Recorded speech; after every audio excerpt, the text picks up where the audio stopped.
বলছি স্যার আপনাকে একটা কোশ্চেন করতে পারি? হ্যাঁ বলুন। বলছি আমরা সবাইকে একটা করে টাস্ক দিই, যে কমপ্লিট করতে পারবে 500,000 দেওয়া হবে। তো তুমি করতে চাও? আমি করে দেবো। টাস্ক হলো এইটা ভোজাতে হবে, আপনাকে 5 মিনিট টাইম দেওয়া হবে, ভোজাতে পারলে 1000 টাকা। রাজি তো? ঠিক আছে, তাহলে বন্ধু তোমরাও দেখতে থাকো কীভাবে ভোজাই।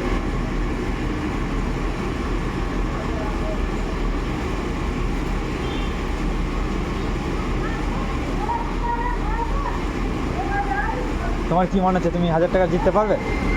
আমার মনে হচ্ছে আমি 500 টাকা দিতে পারবো একদিক ভোজি দিন। একদিক ভোজালে হবে নি, এইরকম টাস্ক হয়নি। আমি একদিক ভোজি দেবো 500 টাকা এইরকম টাস্ক হয়নি। তাইলে খেলবো নি, তাইলে খেলবো নি। বন্ধু তোমরাই বলো এটা কি করা উচিত হবে যে একদিক ভোজে না? তোমরা যদি কমেন্টে বলো তাহলে দেওয়া হবে।